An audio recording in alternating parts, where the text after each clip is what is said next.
Welcome to the show. My name is Charlton with Big C. This is Charlton and Big C Sports, coming to you worldwide on the Big C Sports Network, on the #1 network in the United States of America. And Big C Sports has been voted the #1 sports show in the universe, according to Big C and them good old boys down south. I want to say bienvenidos to all of our listeners in Latin America, also across the pond, and London, England, as well as Paris, France. Of course, you good old boys in Canada, we love you. In Africa, the Big C tribe. But there's no one we love more than the good old boys down south in the land of the free and the home of the brave on a beautiful May the 29th, 2020.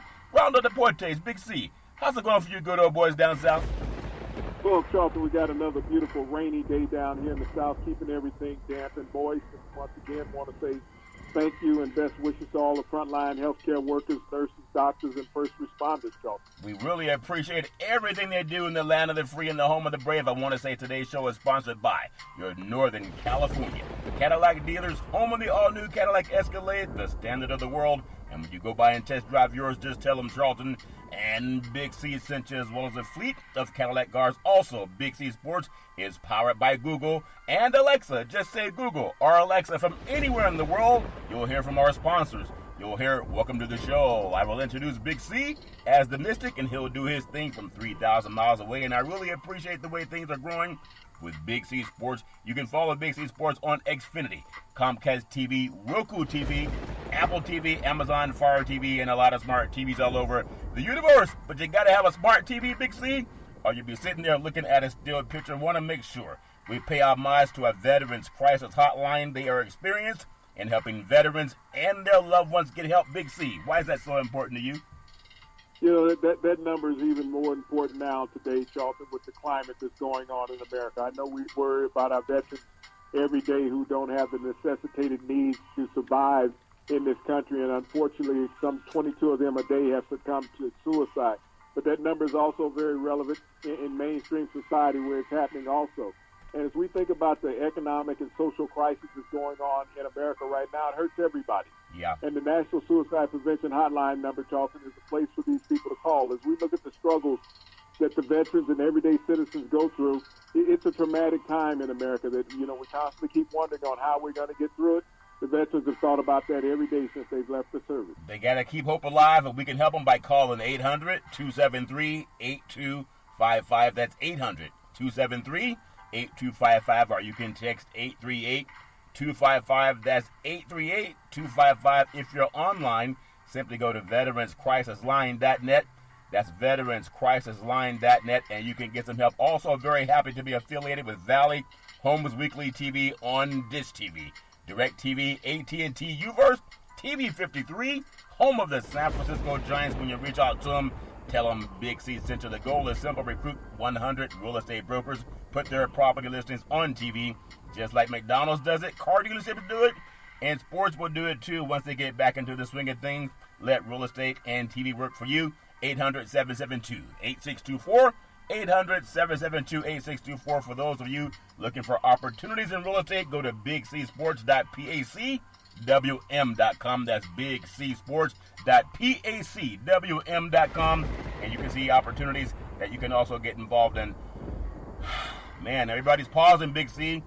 Maybe people aren't pausing enough because there's a lot of things going on all over the world. And I know we love sports and we love a lot of things, but I remember one time I was at a sporting event and the fire alarm went off. It was at a basketball arena. I was a young high school kid. The basketball alarm went off. Would you believe when the basketball alarm went off, they had everyone exit the gym, even though a lot of people said, hey, I came to see the game. Why do we got to exit the gym when things are burning, Big C? Sometimes you got to exit the gym, Big C. Your thoughts? Well, I mean, you know, people right now, Charlton, are in a tough mental state in America right now. It's as a statement I made yesterday. You're either racist or you're anti-racist. And we can't seem to find that difference in America now, Charlton. People want to say, well, I'm trying to understand why these people are doing this. You can't say that you're trying to understand when you're the cause. Yeah. I think it's ironic how it's like Groundhog Day where you start seeing things over and over again.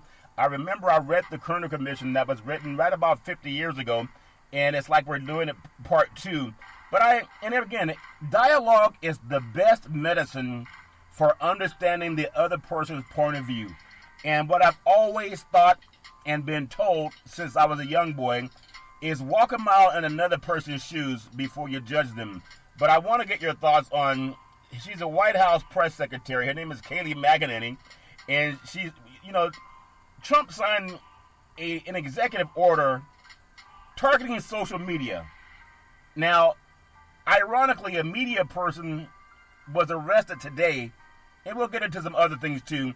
But when you kill the media or arrest the media for reporting on what we're supposed to do in the land of the free, in the home of the brave, and then his press secretary says, well, he always tries to tell the truth. Big C, your thoughts?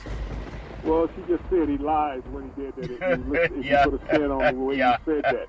If you think about that today, Charlton, a CNN reporter being arrested this morning.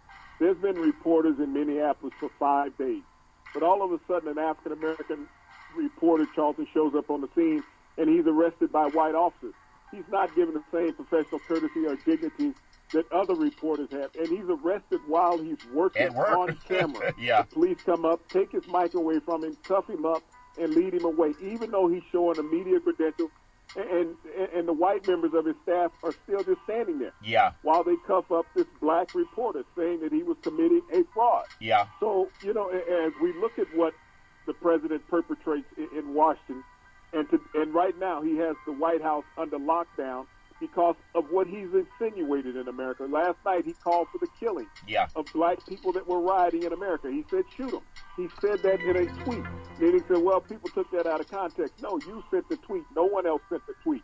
So when you have a president who is constantly infuriating and throwing gasoline on the fire and not being a consoler in chief, and you look at the actions of the police officers who killed Mr. Floyd, you look at the actions of the police officers who arrested a black reporter today while he was working. These are all words of the president. And the president on April 28, 2017, addressing the police academy in New York, he made those statements. He said, don't worry about when you put them in the car. You know how you put your hand on top of their head? I remember that. Take your hand off. Rough them up a little bit when you put them in the car. And we're seeing these actions continuously, Charlton. Well, ironically, this might be one of the rare times we're in 2020. We've had dealing with pandemic, with coronavirus, and people are talking about it. And they don't just put their head in the sand when it comes to COVID-19. They're getting together with the scientific and the political and the medical community to see how we can all make that better. But one thing that I thought was so ironic, and I'll get on the thing that you just mentioned about POTUS too, Big C. As again, I went to a basketball game when I was a young boy, and the gym was packed, but the fire alarm went off, and they made everyone leave the gym. There's still a few knuckleheads saying, hey, I wanted to come here and watch the game. But there's some things that are more important than the game for most people, Big C. But I still want to just reiterate this thing on his White House press secretary, Kayleigh McEnany, and she's stomping for a man that has been told by Twitter. He was flagged by Twitter for glorifying violence after tweeting about the Minneapolis looting and saying that looting leads to shooting. And I wonder if he saw the fact that the majority of protesters, those are white people out there. Is he talking about shooting white people, Big C? Your thoughts? Well, Charlton, he took that tweet he had a conversation with a senator from Florida. Back in 1967, the governor in Florida made that statement to the newspaper that if the blacks started looting during the race riots that they had down there, he was informing his officers to shoot them and kill them. So the same thing that the president reiterated last night is that he was going to have the officers shoot the black people in Minneapolis. He's not looking at the white perspective on this, Charlton. He knows that a black man was killed. He knows that black people are upset and angry. He knows that black people are involved in whatever's going on in Minneapolis, and that's all he sees. He doesn't see the separation of color. He only sees black through his venomous eyes. Yeah, but I think the dog whistle that people can sometimes hear. Dogs can hear things that humans can't hear, but people who are meant to hear that. And it's just ironic that the only reporter that was arrested was a man of color for doing, and they did it right on. They had so much brazenness to it. They did it while they were reporting. And I remember I listened to the reporter was being talked to by officers, and he was saying, tell us where you want it to be, and then we'll get out of your way so you can do your job. And moments later, they put handcuffs on him, and they said, "Why are you arresting me?" He showed his credentials. He was asking, "What did I do wrong?" He asked them for permission to stand where he was standing, and some good old boys got him anyway, and they did it broad daylight again, Big C, with the camera, Big C. What's the solution? Just be take the opposite side of the view. From what point of view does law enforcement say that we're justified, Big C? Your thoughts? Because they're white, Charlton. That's the reason why they're justified, because they're white. They have always done this. Think about the people who were not reporters, who were not working, who have made the same claim that you saw this morning with the reporter being arrested, just standing there, minding your own business, not causing any havoc, not causing a threat to anyone. But to be arrested, to be handcuffed, to be taken to jail without cause, Charlton, this is every day in Black America. It's gone on forever. It's gone on since I was a kid, since I was an adult, and we saw it again today. It's not going to stop. This is why I keep talking about voting, that is so important. I don't give a damn what an athlete has to say. I give a damn what a politician does, because an athlete is rhetoric just like we are every day. That's all it is. It's just rhetoric. Until you can pass laws and make things a criminal act for somebody doing things, then they change. But as long as we don't have the laws in place to make these things criminal and make these people criminal for doing something that's criminal, Charlton, nothing's ever going to change in America. You know, ironically, when you look at the protesters, most of them seem to be Caucasian. I mean, that's just what it seems to be to me. And when you talk about people voting, that's Caucasian voters too. And before I even ask you this question, maybe I said it the other day, but I went to a store to get some gasoline and, pay for the gas and came back out. And I think I bought something to drink on the way. But on the way, when I got back into the car, there was a Caucasian man that walked out of the store, out of the gas station, and he had a shirt on. And it says, "Grab them by the blankety blank blank," the same thing that POTUS said. And it must have been his mother in the car sitting in the passenger seat. And he didn't have a mask on. It was as if people think, oh, president's just talking. That's locker room behavior. Could you imagine when I saw other women just looking at that guy and walking by him? They said nothing. It's as if they were okay with it, or maybe just didn't want to cause any trouble. Have you seen that stuff down south too, or was it just an isolated incident? Nick, see your thoughts. Well, Charlton, I don't put myself out in the public much to see many things, but for somebody to wear that means that's what they believe in. When you walk out in public with certain advertisements on your body, that's what you stand for. Yeah. And if the person that's sitting in the car with you and it's a female and she's okay with that, then that's her background also. Yeah, that's the background also. Now, maybe you can't answer this question. I have my own opinion, but sometimes I get tired of hearing myself talk, Big C, so I want to get your thought. And we don't know the answer because we don't speak for everybody, and no one person speaks for everybody.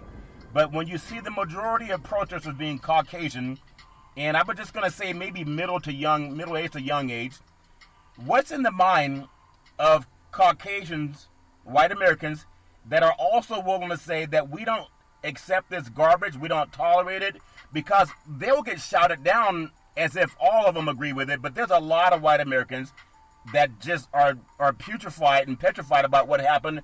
What's in the mind of them? And I want to get your thoughts from the South perspective, if that makes sense to you. Well, in that region of the country, Charlton, you have to understand the diversity of it. Not just black, not just white.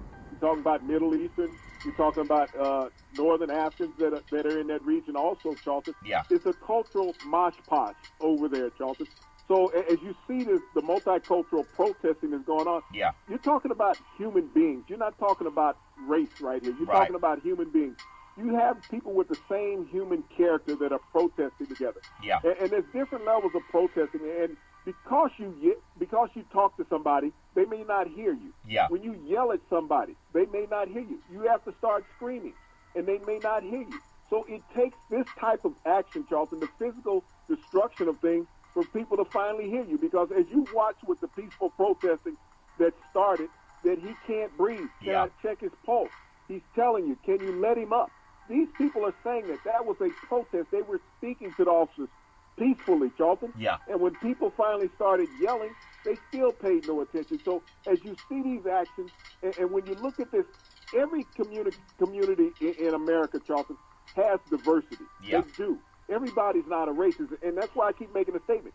You are either racist or you're an anti-racist. And so when you see the multicultural action that's going on, you see people who are not racist.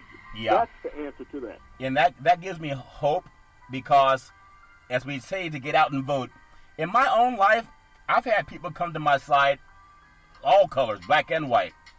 But I got to be honest also, because there are times when some of my, what I thought were white friends, there were times when they thought I'd left the room or even left the building, and I heard some of the most incendiary things said about me, and oftentimes I would get, I thought you had left. We were just joking.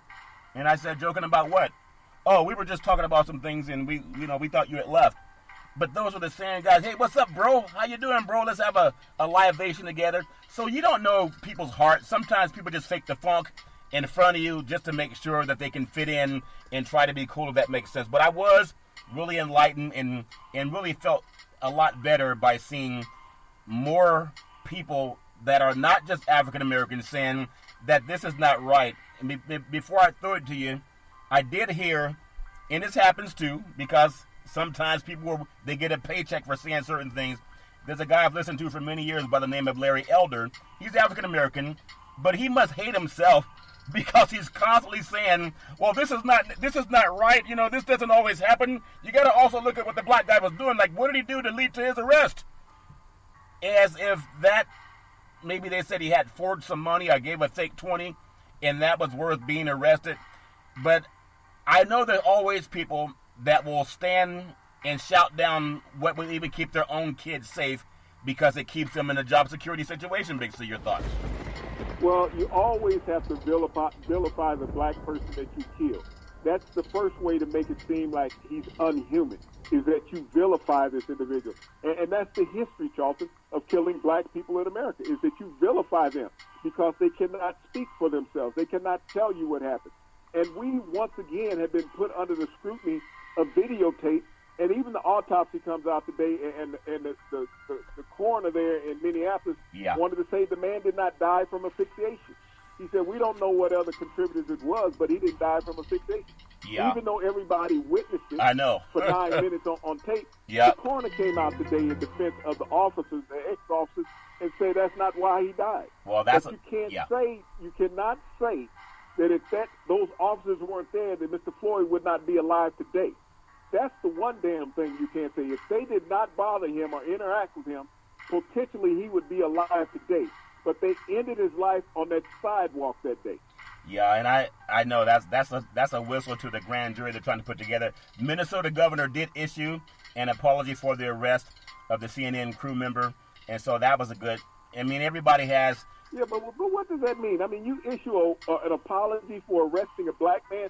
Look at all the black people that have been arrested in Minnesota, Charlton, that he stood by and said nothing. Yeah. As I told you yesterday, the only officer that's ever been convicted of killing somebody in Minneapolis was a black officer 3 years ago for shooting a white woman. Yeah. That's the only officer that's ever been convicted was for shooting a white woman, a black officer. So you see how the scale is set there in Minneapolis. The prosecutor that they have should not be prosecuting this case. Yeah. They need to bring outside prosecution in, Charlton, a federal prosecutor. Yeah. Well, I know there's always a start, but I do find it, I am pleased that he came out and made an apology because we got to start somewhere. We can all atone from that past misgivings. But what did he apologize for? I think it's the right thing to do. If you contrast that, juxtapose that to POTUS when he had a press conference today, he talked about having some animus toward China and said nothing about what happened with the young man being murdered by officers. And now you have people protesting from San Jose all the way over to Washington, D.C. I mean, they're all over the country now. And he had a great moment to come out and say something. He could have said they're fine people on all sides, but he didn't say that. He said nothing. He spoke about China instead. Bixley, your thoughts? Well, but that's where he is, Charlton, because he does not know how to be empathetic towards black people. That would ruin his stance with his base. Understand, that would ruin his stance with his base if he said black people were fine people. You got to understand who his base is in America, the majority of his base, and what they stand for, Charlton. When you saw all those people in Michigan 2 weeks ago at the Capitol in Michigan toting those long guns, having the body fatigues on, Charlton, Nothing happened that to was him. his base. Those are the people that he are trying to appeal to. And he even tweeted out that those people were fine people in Michigan as they were assaulting the Capitol in Michigan. Now think about if black people had showed up dressed like that in Minneapolis with that type of firepower. Oh, yeah. Not only would they have had the National Guard in, they would have had the Army in. It would have been a street fight, Charlton. Well, you've seen black Americans murdered for having a cell phone, and someone said, "Oh, I thought it was an AK-47," like the guys were walking around at the courthouse, but they had white skin, and they knew it was a gun, and nothing happened. Sometimes black men has a cell phone. I thought it was a gun, so that's why we shot them 22 times, and they get off. I want to ask you, because this is where I believe it takes a village to raise a child. I heard that growing up. I even heard some politicians, copy that slogan. But I've always told you, if you're rowing a boat, the more people you have rowing that boat, the easier it is to get down the river, okay? Joe Burrow, Cincinnati Bengals first-round draft pick. Last time people saw him, he was being drafted by the NFL Cincinnati Bengals. Now, this happened in your friend's Kirk Cousins territory, and not that he has to say anything. I don't put the onus on anyone, but I do appreciate men who are not intellectually vapid, men who do stand up. So I appreciate this young man, Joe Burrow, as well as Brian Flores, the head coach of the Miami Dolphins. And this is what I've heard white people say all my life. Some mean it, and some are just grandstanding. But he did say, I'm paraphrasing, they have to be unheard for too long. That Burrow said, the Heisman Trophy winner, he's the number 1 overall draft pick. He said to white Americans and everybody, because I was asking you just the other day, I wish I could be that fly on the wall when white Americans think no one's around but them. And how do you breed racism? It's not bred out of the womb. It's something you can learn the way you learn your ABCs. And people know that's true. You don't just grow up learning that stuff. But when he said, open your ears, we talk about that in Big C Sports all the time. And listen, we talk about that. And then speak. It's not politics, it's human rights. And that's really all we're asking for, whether you're black, white, doesn't matter what color, what gender you are. But to have a white man lament what a black man said and Colin Kaepernick that got him fired, you don't hear that from Tom Brady. You don't hear that from Peyton Manning. And you don't hear from Kirk Cousins, who also lived in Washington, D.C., and even went to Michigan State. Big C, your thoughts? Well, all of them spoke up in the media today, Charlton, against what the police said. You know who Amy Klobuchar is? Yeah. Huh? Yeah, can you hear me? Yeah, you know who Amy Klobuchar is? Yeah. Amy Klobuchar, if you just remember, she was running for president. Yep. And she dropped out. Yeah. Okay?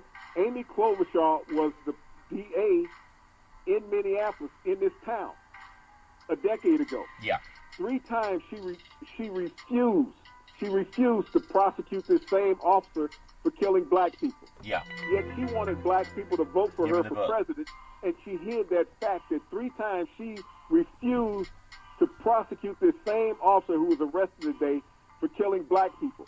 And her defense today was, well, the last chance came 8 months that the grand jury, made their decision after she had been elected to Senate. Yeah. But 3 times she refused to prosecute that officer. So when you want to talk about white men not speaking up, white women don't speak up. White women of power. Amy Klobuchar was seeking the presidency Democratic nominee for the United States, okay? Yeah.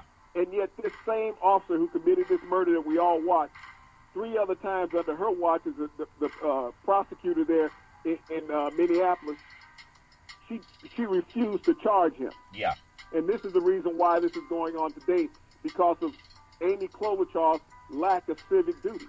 Yeah, and I know she was asking for the chance to serve this country, and she feels that she has an eye on the pulse of Americans. She hates Donald Trump, but she won't help convict white cops who do things that are against the law. I want to ask you this thought, because I want to... I mean, not just convict them, Charles. Think about this. 3 times she had a chance to bring charges against this officer. What we've been going through this week, you can attest that to Amy Klobuchar, a United States senator, who had an opportunity when she was the lead prosecutor in that county there, Charles, turned a blind to eye. bring charges against this same officer for killing black people. Yeah. This is what I keep talking about. You're either racist or you're not racist. Yeah. So she can't sit there and say that she has, empathy for black people when 3 times black men lost their lives at the gun of this officer, and she refused to bring charges.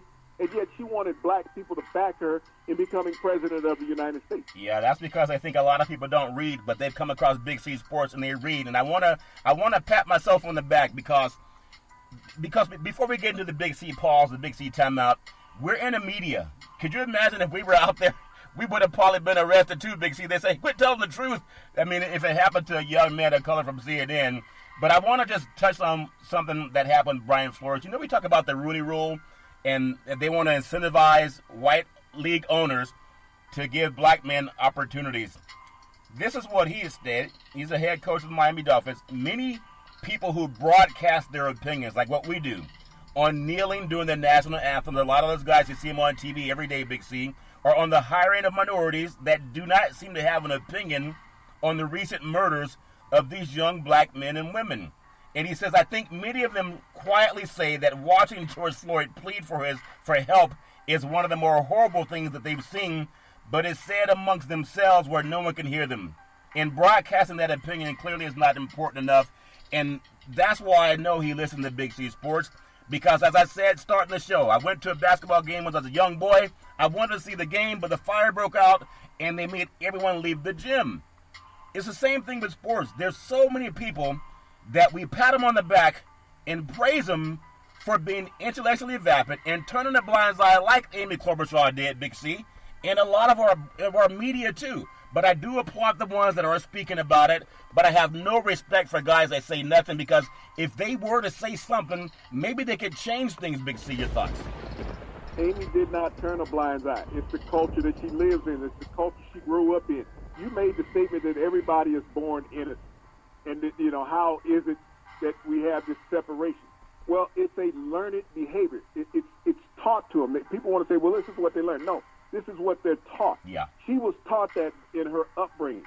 She learned what she was taught. That's what it was. Yeah. But when she had the opportunity a decade ago, Charlton, to eliminate what's going on today, think about it. Time moves in spectrum. So what we're living today is manifested from what occurred a decade ago, Charlton, when she had an opportunity to halt what has occurred this week a decade ago. Think about that. People got to put stuff in perspective. Yeah. It's just like when people say, well, why are you still talking about slavery? That happened 400 years ago. Okay, Amy Klobuchar happened a decade ago. A decade ago, yeah. Should have put a halt to what happened this week. Yeah. That's how you have to look at things. You don't know how things will line up in the universe. No, But that lines up in the universe. The Senator Amy Klobuchar had an opportunity to put this man behind bars a decade ago. Yeah. And it would have saved at least 4 other lives that we know of.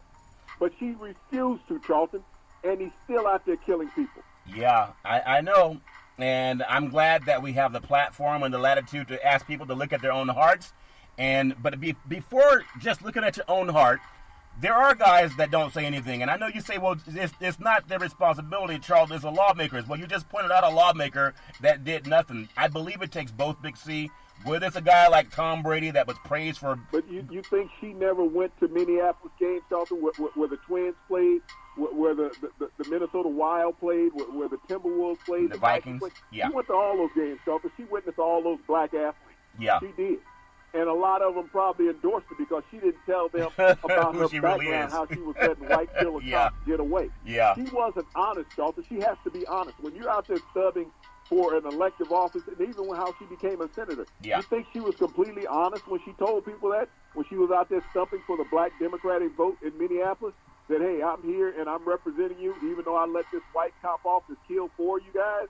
No, tell the truth when you're out there stumping. Well, there's two sides of every story. There's something you say when you're around your white friends.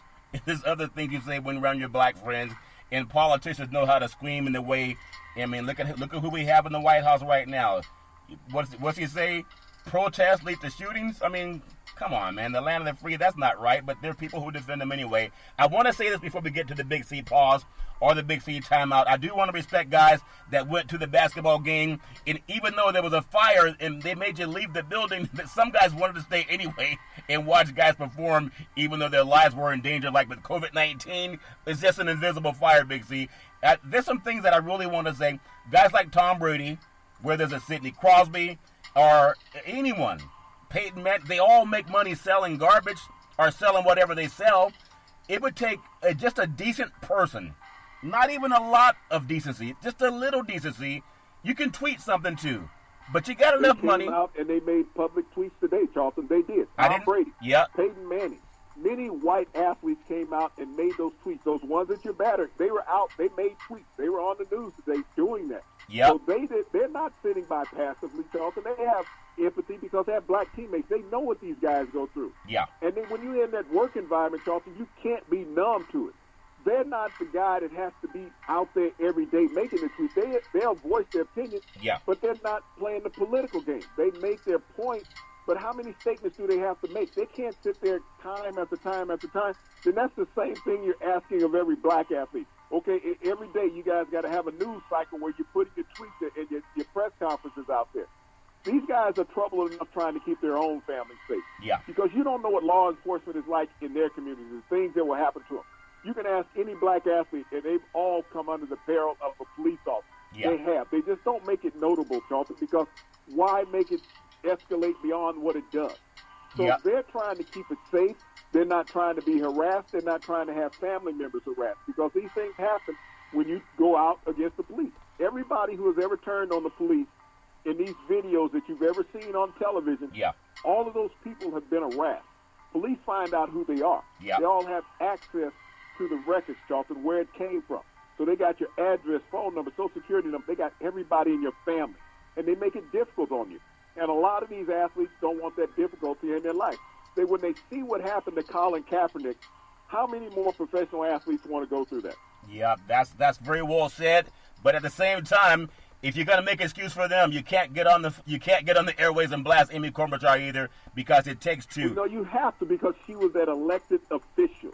She had been elected to serve and protect equally the lives of her community, Charlton. That's what she ran on. You have to get the politician that you elected in life.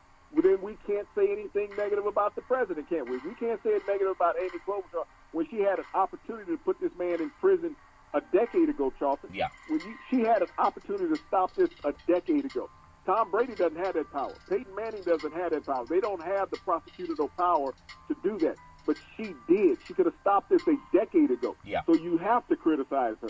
Well, I think even ourselves, we're not above criticism. I think that's how we all learn. Let's take what's called the Big C timeout, also known as the Big C pause. And when we come back, I want to talk about some things that are still political and sports related too. I think it's how we all learn, and I hope that everybody can start learning more. We'll be back in just a moment.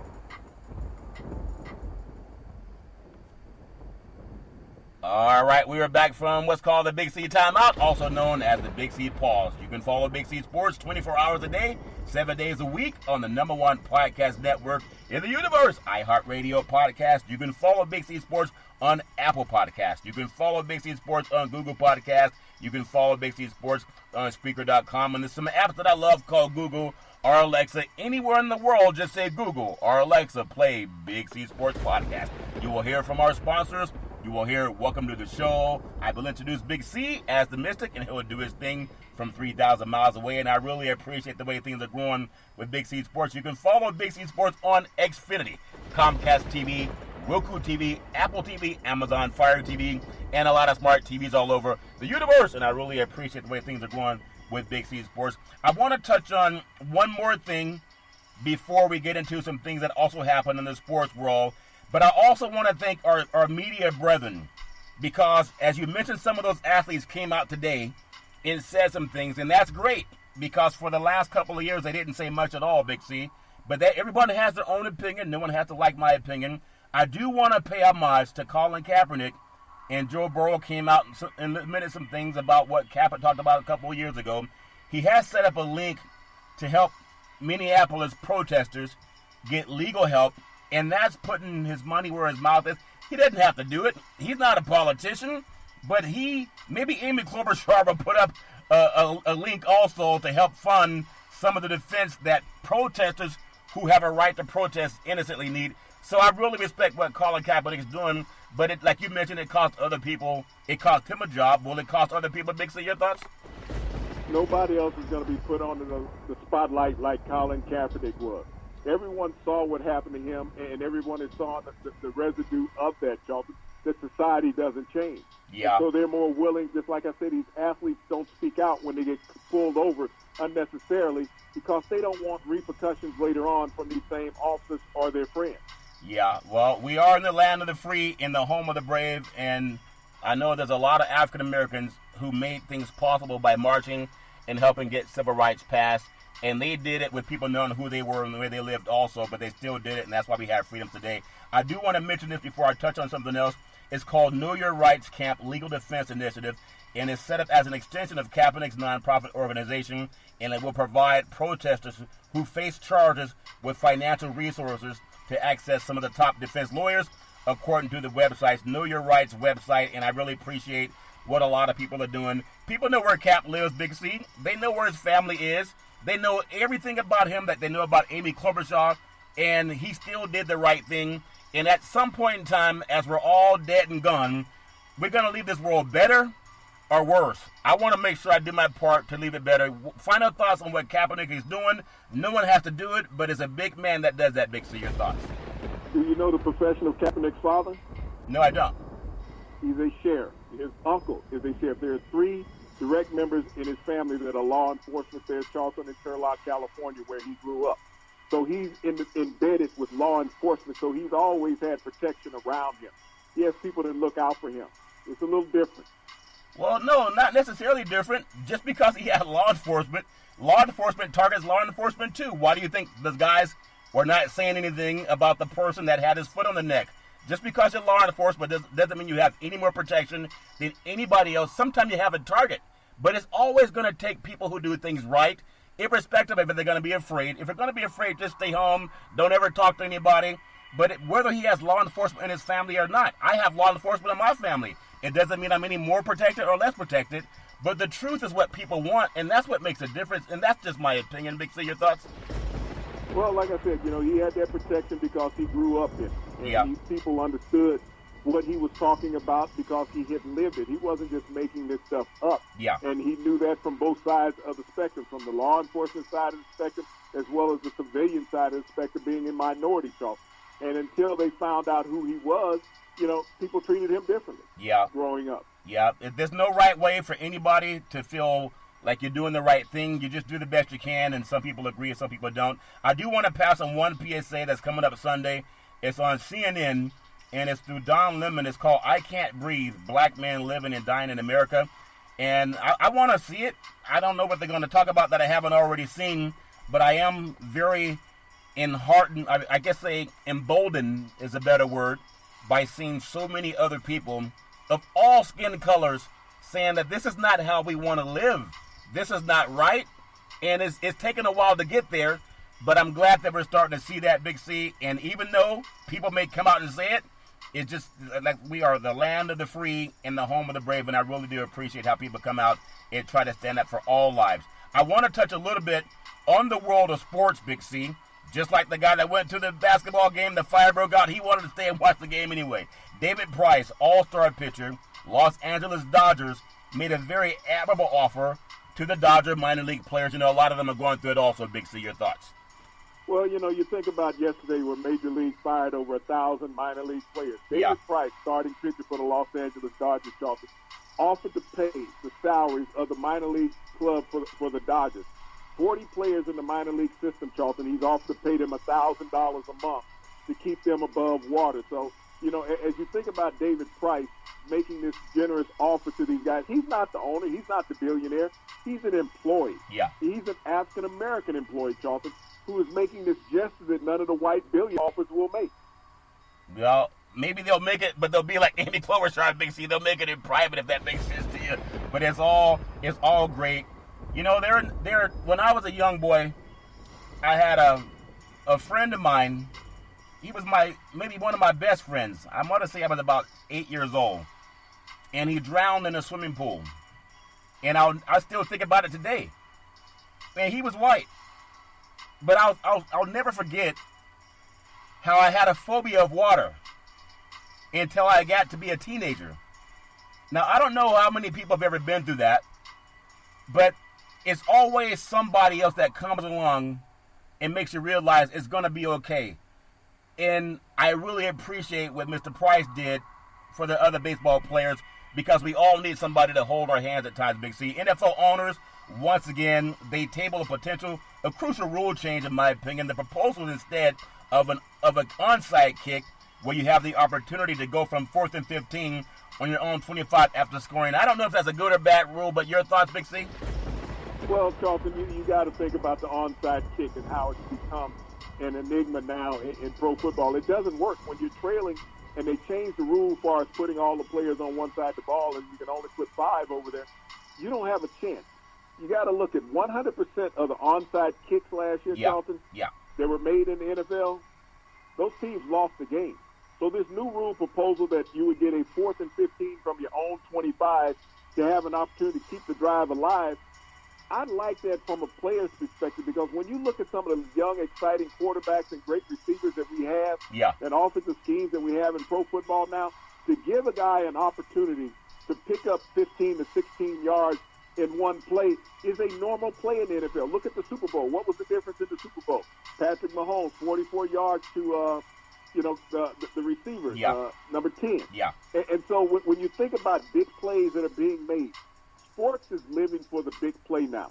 And when we know that the onside kick is going to be anticlimactic, I think this is one that the NFL owners blew today. Well, there's always a second chance, like Amy Klobuchar. Now that she knows what people know that she did, maybe she'll come out and apologize also. I want to say also, in the NFL, anybody who played for the LA Chargers the last 2 seasons, there's some people saying that they won't be affected by not having a lot of fans in the stands. They did have about 27,000. It's just like half are for the opponent. Big C, your thoughts? Well, no, Charlton. I mean, it was normal for them not to have any fans in the stands for them. They played 2 seasons down in Los Angeles in that little soccer stadium, and when you look up in the stadium, whoever they were playing, that was the colored jerseys that you would saw. You didn't see people migrating from San Diego to come up to Los Angeles to watch the Chargers, Charlton. They didn't have that type of following. So, you know, as you think about even the guys who left in free agency from the Chargers, Phillip Rivers, Melvin Gordon, those guys who went to other teams, they will be right at home if there's no fans in the stands. Well, I do want to say they had some people, just not as much as the bigger stadiums, but it's all fair and love and war. There were fans, but they weren't for the other team. Fans. That's what I mean. Hey, well, if you ever been in a moment at a stadium, you want to scalp tickets, Big C, sometimes the scalper pays more than what you might have coming in if you didn't scalp the ticket. So that it's all fair and love and war. And speaking of stands, Big C, minor league baseball and also Major League Soccer, they're the only 2 American sports that rely mainly on game day revenue. Big C, your thoughts? Well, you know, as you look at the MLS, Charlton, and you look at minor league baseball where 1,000 players lost their jobs yesterday, you think about 97% of the revenue of a minor league ball club, Charlton, comes from all the concessions, the gates, the parking, and all of that. They don't have the huge television contract. Right. They have the endorsements inside the stadium that you see on billboards in the outfield, but they don't have the television broadcasting that we see from the major leagues. And then when you think about MLS soccer, Charlton, which has become a hotbed of sports in the United States over the last decade, they really rely on it also, Charlton. All that gate revenue that they have, we don't see them on national broadcasts like we see football, basketball, and baseball and hockey.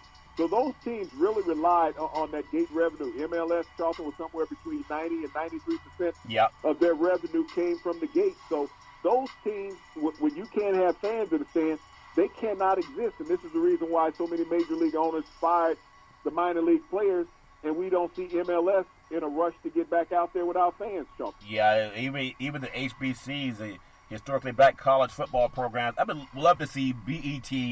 They do so many great programming anyway. But BET, don't wait on ESPN. We talk about white people won't give us jobs, and it's hard to get a job, and you're the last hired, first fired. BET has enough money, Black Entertainment Television. They could do black college football and help generate some money for those programs. That's my opinion. But I do want to... You said the name of it, didn't you? Yeah. What is it? Yeah, BET, Black Entertainment Television. Okay, Black Entertainment Television. It's not owned by black people, Charles. Yeah, well... It's not. It was sold 8 years ago to an Asian entity. That is Asian television with a black name. Big C, is college football owned by black Americans? No, but what I'm saying, when you said you'd like to see black people put money into it, I'm telling you, it's owned by an Asian corporation that bought up Black Entertainment Television. So it's just the namesake that's there. Right, but also the HBCUs, you got to understand, they were funded by white American corporations. So if you have not because you ask not, it'd be a great way to already name it and market it. They already got it out there, Black Entertainment Television. And they're going to steal it anyway if we talk about it enough. That's just my opinion. But I do want to touch on ranking the top 10 quarterbacks in the NFL. And everybody wants that new pass option quarterback now. They want the guy that can run or pass and not just stand back in the pocket. But I'm going to throw out some names and give me your thoughts if you agree with it or not. Just my opinion. When things break down in the pocket, like Sam Jackson says, don't leave home without it. What's in your wallet? Well, who do you want in your wallet when things break down? I'm going to throw out some names and give me your opinion. Would you say Patrick Mahomes, Kansas City Chiefs? Speaks to your thoughts? You know, everybody in the NFL would love Patrick Mahomes as their quarterback when things break down in the pocket. We've seen over the last 2 seasons how electrifying this young man can be, from throwing passes back across the field, across his body, throwing no-look passes, Charlton, and even throwing the passes left-handed. He's the most dynamic playmaker that we have in the NFL, and when things break down, he's number one. I'm going to throw out a couple more names, too. I think when you think about it, you look at Watson from Houston and then Russell Wilson from Seattle. You know, there's some talk that maybe Wilson's going to be around 1 or 2 more seasons, and they're already trying to push him out. He's been one of the most successful quarterbacks in football. Big, see your thoughts. Well, when you look at these two dynamic playmakers, Charlton, Russell Wilson has been a magician throughout his career, understanding that he makes plays when the play breaks down. He's done this for the 8 years that he's been in Seattle. He's never had a losing record, the best record of any quarterback starting a career in the NFL. Yeah. And when we think about Deshaun Watson, we've seen what he's done with his escapability in his 3 years in the league, Charlton. Other than that knee injury he suffered in his rookie year, we would probably be talking about him as number one instead of Patrick Mahomes. But, you know, he's right there nipping at the heels of Patrick Mahomes as the second best playmaker once the pocket breaks down in the NFL. All three of these guys, Charlton, have the arm strength and the dynamics to get the ball down the field. Yeah, they do have it, and they can run it at times, too. I want to go to Murray out of Arizona he's going to be so dynamic. I think about how good he was last year, as a rookie. Imagine what it's going to be like when he has 3 solid seasons under his belt. I think he has a really bright road ahead of him. You look at Murray out of Arizona, and then I'm reticent to put Wentz in from Philadelphia because he's never got through a season since he was in college where he wasn't injured. Big, see your thoughts. Well, when you look at Murray and how dynamic he has been, the second part of his season last year showed exponential growth in a rookie quarterback, Charlton. And now that he has a grasp and understanding of the NFL and the defenses that are played, he's going to be even greater. And now that, he has this great quarterback receiver in DeAndre Hopkins that is going to come in and help solidify along with Larry Fitzgerald, you're going to see huge growth with him getting outside the pocket in Arizona. When I talk about Carson Wentz, you have to look at what he does with less in the NFL. You can't name anybody who was in his receiving corps that did not get hurt last year. Yeah. But he still got the Eagles to the playoffs, and they won that division. He's a lot more mobile than people really give him credit for. If you go back to his second year in the league when he was up for MVP prior to suffering that knee injury, Charlton, Carson Wentz is a much better athlete than people give him credit for. It is, ironically, if he had not been a dynamic quarterback that could run, maybe he wouldn't have had that injury. But guys get injured on sacks, too, so I can't really give a lot of credibility to that. I want to bring up, I think, the most dynamic, at least running the ball, is Jackson out of Baltimore. And then people may not agree with this, but I want to put in Dak Prescott, who can't get a contract for the life of him. Big, for your thoughts. Well, Lamar Jackson is really, burst on the scene because of his legs, not just his passing ability. And I think that's one of the things that he still needs to grow in more. Once he gets outside the pocket, he's finding receivers down the field. I know he made some, hair-raising passes last year that his receivers bailed him out on. Yeah. But he has to be more selective in challenging defensive backs. When you look at Dak Prescott, that Dallas Cowboy offense is built around him and what he can do. Yeah. His mobility makes that offense work. When you think about him getting outside and that lead run that they run with Ezekiel Elliott, but if you look at Dak's mobility getting outside the pocket, not only throwing the ball out there, but the ability to run, he's an exceptional NFL quarterback. Yeah, he really is. And I was going to add Baker Mayfield, but I said no. But I'm going to throw in, you ever played musical chairs? You got one chair, but you got 3 guys trying to sit on it. I'm going to throw in Rodgers, who's getting a little up in age. You got Allen out of Buffalo and Jones out of the Giants. I might add Baker Mayfield, but I'm not. Maybe he'll be number 11. But out of those 3, which one would get to sit on Big C's musical chairs? Big C, your thoughts? Well, if you think about, Aaron Rodgers, Aaron has always been one of the greatest ad-libbers throughout his career in the NFL. He has made so many plays outside the pocket. I know people still saying he's the quarterback you want with the ball at the last 2 minutes. I don't believe in that theory any longer. But Aaron Rodgers, when you think about the number of interceptions versus touchdowns he threw last year, he only threw 4 interceptions last year. Yeah. So this guy still knows how to protect the football. And you know, when I look at Allen out of Buffalo, Allen this year really needs to take that huge leap to get up his passing percentage. But his legs are going to play a big role in that. He's going to have to become more like Jackson in Baltimore, that he's going to have to run a lot more. He gets outside Charleston with a lot of play action that will create opportunities for him to increase his passing percentage. Yeah, that they all have a bright future. Still, I'm thinking Baker Mayfield, but maybe let's see how he does this year if, in fact, we do have football. I want to just add a few more things. Pac-12 conference football during the offseason. They lost 2 former starting quarterbacks that have transferred to the SEC, and one of us, JT Daniels, came out of Mater Dei. He had a leg injury. I don't know if he's good, maybe damaged goods, but he should be able to compete for a spot down in Georgia. And your thoughts, Big C? Well, he'll most likely be a backup down in Georgia behind Jamie Newman, a grad transfer out of Vanderbilt, who could have easily gone in the first or second round of the draft this year in the NFL if he decided to come out. But you also like C.J. Costello, who was the starting quarterback at Stanford, transferred down to Mississippi State. So you're talking about taking a brain thrust out of Stanford with the knowledge that he has and put him around some talent down in Mississippi State. Yeah. Who knows how well they may do in the SEC this year. Yeah, I'm hoping if we have football, we'll see. You can follow Big C Sports 24 hours a day, 7 days a week on the #1 podcast network in the universe, iHeartRadio Podcast. You can follow Big C Sports on Apple Podcasts. You can follow Big C Sports on Google Podcasts and the apps that I love. You can say it from anywhere in the world. Say Google or Alexa, play Big C Sports Podcast. You will hear from our sponsors. You will hear welcome to the show. I will introduce Big C as the Mystic, and he'll do his thing from 3,000 miles away, and I really appreciate the way things are growing with Big C Sports. You can follow Big C Sports on Xfinity, Comcast TV, Roku TV, Apple TV, Amazon Fire TV, and a lot of smart TVs all over the universe, and I really appreciate the way things are growing with Big C Sports. As we get ready to close out on this beautiful Friday, it's a turbulent Friday from sea to shining sea. A lot of people are choosing their right for freedom of speech and freedom of assembly. We hope that everybody stays safe as much as possible. Big C, Major League Baseball, has there been any of the most memorable home runs hit in the World Series competition, Big C, in your thoughts? Well, Charlton, there's 3 that come to mind. I mean, everybody goes back to Bill Mazeroski when he hit the one for the Pirates against the Giants, Charlton, to win the World Series in the bottom of the 9th. Yeah. And I know a lot more recently people remember Joe Carter's bottom of the 9th walk-off home run in Toronto against the Philadelphia Phillies. Yeah. But there's one player, Charlton, that did it twice, and a lot of people really don't remember. And this guy was an All-American receiver when he was at Michigan State. And that's Kirk Gibson. Yep. Who only played 1 year of college football and was an All-American. Yep. He hit a home run for the Tigers, Charlton, and won the World Series against the San Diego Padres. He hit it in Old Tiger Stadium back in Detroit. His second one, Charlton, came in 1988 in Game 1, a walk-off home run against Dennis Eckersley when he was a member of the Dodgers against the Oakland A's. Yeah. So when you think about memorable home runs, those three players, Charlton, are the most memorable in World Series history, but Kirk Gibson gets the nod because he did it twice. And he did it with a limp. You ever hit a baseball with a limp? DC, it's all fair love and war.